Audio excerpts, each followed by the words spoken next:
जो शराब है वो साधु के 72 जन्मों का भी जो तप है उसको खराब कर देती है। हमारी गरीबदासी संप्रदाय के अंदर कोई इस तरह का सिद्धांत नहीं है। हमारी गरीबदासी संप्रदाय में बोला जाता है सुरापान मद बांसाहारी गमन करे भोगे पर नारी 70 जन्म कटत है शीशम साक्षी साहिब है जगदीशम। तो इस तरह के को 3 करोड़ रुपए दिए कि भाई आपके हिस्से में जो जमीन थी वो बेच दी, रोड के अंदर आ गई, तो ये 3 करोड़ रुपए आपके हैं। वो बोले जब मैंने घर ही त्याग दिया तो आपके 3 करोड़ का करूंगा क्या? मैं करूंगा कि धर्म के प्रति आदमी को हमेशा जागरूक रहना चाहिए, क्योंकि धर्म जीवन जीने का तरीका सिखाता है और ज्ञान देता है और समाज की व्यवस्था।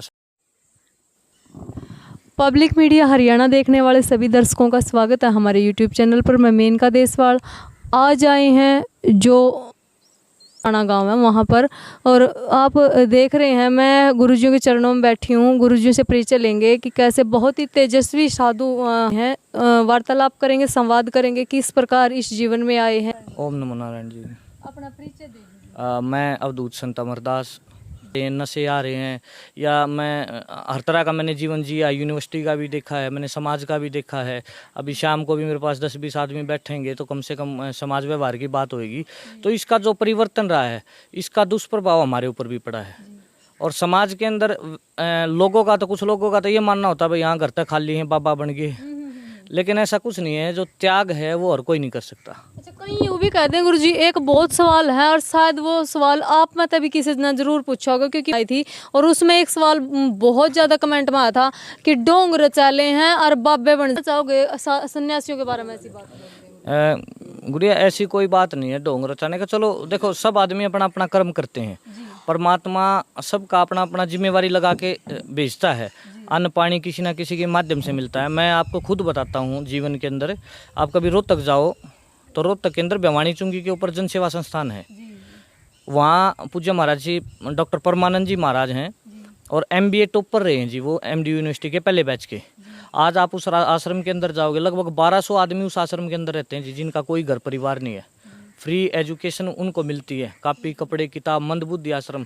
इस तरह के जो समाज में प्रेरणा देने वाले काम है ये संतों द्वारा किए जाते हैं। हाँ ठीक है भाई, कुछ लोगों ने इस तरह का जो आडंबर भी रचा है, विरोध भी किया है, लेकिन चाहे वो प्रवचन हो चाहे कुछ हो, देखो हम किसी की प्राइवेट लाइफ के ऊपर कुछ नहीं कह सकते, लेकिन हर किसी ने यही कोशिश की है भाई समाज के अंदर कुछ अच्छा बदलाव लें। हाँ, कुछ लोगों ने, नशेड़ियों ने इस चीज़ को थोड़ा गलत कर दिया। और रही बात कमाने की, ऐसे ऐसे महात्मा हैं मैंने जीवन के अंदर देखे हैं। आप नर्मदा किनारे जाओ, सियाराम बाबा जी हैं, वहाँ हमेशा भंडारा चलता रहता है। परिवार वालों ने उनको 3 करोड़ रुपए दिए कि भाई आपके हिस्से में जो जमीन थी वो बेच दी, रोड के अंदर आ गई, तो ये 3 करोड़ रुपए आपके हैं। वो बोले जब मैंने घर ही त्याग दिया तो आपके 3 करोड़ का करूँगा क्या मैं? तो ऐसे ऐसे तपस्वी संतों के कारण आज हमारी धरती टिकी हुई, आज हमारा सनातन ऊपर जा रहा है। एक और बात पूछेंगे गुरुजी कि मतलब नशा पर बात आएगी तो मतलब साधु संत में कई बार नशा बहुत ज़्यादा हो जाए है। आप अपनी लाइफ के बारे में क्या कहना चाहोगे? आप नशा ने किस तरह देखो हो? आप नशा करो या नशा तो बहुत दूर हो? गुड़िया, वैसे तो सनातन परंपरा के अंदर ना बहुत सारी परंपराएं हैं, लेकिन उसमें भी जिस तरह गोरखनाथ जी की मैंने एक जीवन में वाणी पढ़ी थी, उन्होंने कहा था कि भाई जो शराब है, जो शराब है वो साधु के 72 जन्मों का भी जो तप है उसको खराब कर देती है। तो ऐसी ऐसी चीज़ों का संतों ने विरोध किया है। हाँ, कुछ चीज़ें ध्यान योग के तौर पे कुछ महात्मा ले लेते हैं, लेकिन उसके लिए जिस तरह मैं कुछ दिन पहले कोई प्रसंग सुन रहा था, तो जब बांग बनी थी उस समय भगवान शंकर ने पार्वती को बोला था कि हे पार्वती, हे शंकर भगवान, ये बांग उन लोगों को देना जो नित्य प्रति आपका भजन करते हैं या ध्यान करते हैं। अगर आप किसी अनाड़ी आदमी को इस चीज़ को दोगे तो ये समाज के अंदर कुरीतियाँ या फिर जो इस तरह का सिद्धांत नहीं है। हमारी गरीबदासी संप्रदाय में बोला जाता है सुरापान मद बांसाहारी गमन करे भोगे पर नारी 70 जन्म कटत है शीशम साक्षी साहिब है जगदीशम। तो इस तरह के नशे पते का हमारी संप्रदाय के अंदर विरोध किया जाता है और समाज के अंदर भी यही कोशिश की जाती है कि भाई इस तरह का नशा समाज में ना फैले। तो आप नशे से बहुत दूर हो, ये कहना चाहोगे? जी, खुद ये मानो कि नशा नहीं करना चाहिए, कहीं ना कहीं बुद्धि को नहीं पता जी, कुछ चीज़ें होती है मेडिसिन तौर पे। बहुत सारे महात्मा जो हठयोगी होते हैं, जिस तरह कोई खड़ी श्री की तपस्या कर रहा है, कोई पश धूने की तपस्या कर रहा है, या कुछ मौन भी रहते हैं, वो इन चीज़ों का प्रयोग करते हैं। कुछ संप्रदायों के अंदर सिद्धांत है तो उसके तौर पे तो वो उनका अपना अलग विषय है, लेकिन सामाजिक तौर पे मैं इन चीज़ों का विरोध करता हूँ। गुरुजी एक और छोटी सी बात पूछना चाहूँगे, कई बार कमेंट ऐसे हैं, मतलब अपने जो व्यूअर हैं बहुत प्यार देवे हैं, देखो इनका प्यार है जब भी मिलिए ना हम अपनी वीडियो जावे हैं, कई बार कहते हैं कि भगवा वाणा देखा है, वो अग्नि वस्त्र देखे हैं और अपना सफ़ेद वस्त्र भी देखे हैं, तो ये ब्लैक वस्त्र वाला जो ई मतलब कई साधु ब्लैक वस्त्र धारण करने, इसका थोड़ा परिचय दो। सब संप्रदाय में अलग अलग सिद्धांत है। तो जैसे उदासीन संप्रदाय के अंदर बोला जाता है भाई शाम से जर्द सुरखाई जो पहने सो गुरबाई। तो कुछ संप्रदाय में जिस तरह हमारी संप्रदाय होगी, हमारी संप्रदाय के अंदर काले वस्त्र सिर्फ हमारी दो ही परंपराएं धारण करती हैं। एक तो मेरे बड़े गुरु भाई हैं महामंडलेश्वर स्वामी जसदेवानंद जी पूर्णदास जी की संप्रदाय से, और एक मेरे पूज्य गुरुदेव जी, उनके बाद ये काले वस्त्र मेरे को ही मिले हैं। तो इनको निर्वाण माना जाता है, शून्य का प्रतीक माना जाता है, क्योंकि शून्य से ही सारी सृष्टि का उत्पन्न हुआ है, अग्नि भी उसके अंदर से निकली है। तो इसके अंदर ये माना जाता है भाई जब आदमी निर्वाण हो जाता है तो वो परमहंसवृत्ति की तरफ जाने के लिए, उसका अभ्यास करने के लिए, इन सब चीज़ों के लिए इसका एक माध्यम लिया जाता है।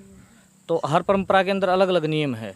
जैसे निर्वाण जी जो होंगे उदासीन संप्रदाय में वो धारण करते हैं, और संप्रदायों के अंदर भी है, लेकिन मेरे को उनको विषय में इतनी ज़्यादा जानकारी नहीं, क्योंकि सब संप्रदाय के अलग अलग नियम है। तो मतलब आप ये कहना चाहोगे गुरुजी कि कहीं ना कहीं ये जो मतलब वस्त्र मिला है इनका भी एक्स्ट्रा का बाद मिला है ये गुरुजी? मैं आपको बताऊं जी, सफ़ेद प्रतीक कलर है जो शांति का प्रतीक है, शुद्धता का प्रतीक है। तो जब हम साधु बनने आते हैं तो हमें सफ़ेद वस्त्र पहनाए जाते हैं। उस सफ़ेद वस्त्र से हमें विद्या ग्रहण करना, ज्ञान अध्ययन करना, या सुच्चम जो शरीर की सफाई या आश्रम की सफाई या पूजा अर्चना के अंदर जो सफाई, उन विषय में सिखाया जाता है। उसके बाद हमें पीले वस्त्र पहनाए जाते हैं। पीले वस्त्र ज्ञान का प्रतीक है। उस समय आदमी कर्मकांड सीखता है, क्रियाएं सीखता है, पूजा पाठ जो भी अपनी भजन क्रिया होती हैं, या जो हमारी संप्रदाय के अंदर जिस तरह वाणी का अध्ययन किया जाता है, तो उसका अध्ययन हमें कराया जाता है। वो एक विद्यार्थी के तौर पे होते हैं। तीसरा, हमें भगवा वस्त्र दिया जाता है जो तप का प्रतीक होता है जी। उस तप के अंदर हमें हर तरह का तप हमारे आश्रम में, जैसे अभी पीछे मेरे शिष्य ने स्वामी अचलदास जी ने पचधूणे तपस्या, खड़े श्री तपस्या यहाँ आश्रम के अंदर पूरी की। तो उस तरह तपस्या पूर्ण करने के बाद उनको काले वस्त्र पहनाए जाते हैं जिनको निर्वाण कहा जाता है। तो उस समय आदमी ने ये संसार से सारी वृत्तियां हटा के उस परमात्मा का चिंतन करना होता है और उसके अंदर लीन होना पड़ता है। तो उसके अभ्यास के लिए हमें काले वस्त्र पहनाए जाते हैं। एक बात और एज है गुरुजी, साधु मतलब महात्मा को मोस्टली देखा गया है कि जो जटाएं हैं बहुत लंबी लंबी हो जाए। कई माता बहन कहते हैं कि हम इतने शैम्पू तो वहाँ इतने महंगे महंगे आते हैं, हमारे बाल नहीं बदले, लेकिन जो साधु महात्मा है इनकी जटाएं हैं इतनी लंबी हो जाए, मतलब इसमें एक खास पावर है गुरुजी, कोई न कोई तो रहस्य, क्या बात है गुरुजी कि साधु जीवन में आने के बाद जटाएं इतनी ज़्यादा बढ़ जाती है? इसके अंदर मुख्य तौर पर आदमी का तप काम करता है जी। और जटाओं के अंदर ये सिद्धांत होता है भाई जैसे कोई केस का टूट गया तो वो टूटने के बाद धरती पे नहीं गिरता, वो इसी के अंदर निर्लेप रहता है। तो ये एक प्रतीक है कि आदमी को हमेशा परमात्मा के अंदर निर्लेप रहना चाहिए। संसार के अंदर हम जीवन जीने आए हैं, हमें अनेकों उदाहरण संसार के अंदर मिलते हैं। जैसे एक अनल पक्षी का उदाहरण देते हैं। अनल पक्षी आकाश मार्ग से अपना अंडा छोड़ देता है, वो ओजोन लेयर के पास उसका मतलब घर माना जाता है। तो वो पक्षी ऊपर से अपना अंडा छोड़ देता है और धरती पर जो ग्रेविटेशन फोर्स से जब खींचता है और हवा के घर्षण से वो गर्म होकर ऊपर ही टूट जाता है और उसके अंदर से बच्चा निकल जाता है।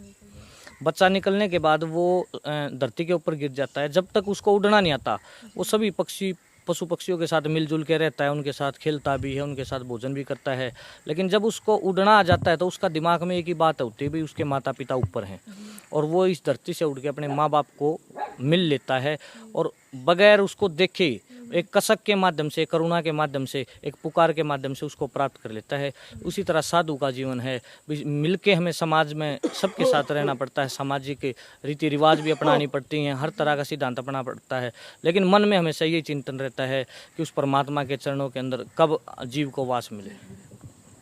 एक बात और पूछूंगी गुरुजी, इंटरेस्टिंग है शायद, मतलब है साधु जीवन की, मैंने पूछनी चाहिए या नहीं, लेकिन पूछूंगी कि आप मतलब इतने हैंडसम हो गुरुजी, और ये समाज तो देखो आज और ये दिशा में है, इसके बारे में तो मैं क्या कहूँ। क्या कभी भी मतलब एक विचार मात्र भी नहीं आता कि इस जो अपना वैराग्य पथ है इससे अडिग हो जो या भ्रमित होने का? शामी तक कोई सा आया हो गुरुजी कि मतलब हटाने का प्रयास किया हो? नहीं, इस तरह का मेरे जीवन में कोई आया नहीं है, क्योंकि बचपन से ही पुराने संतों के अंदर रहा हूँ, वृक्ष संतों के अंदर रहा हूँ।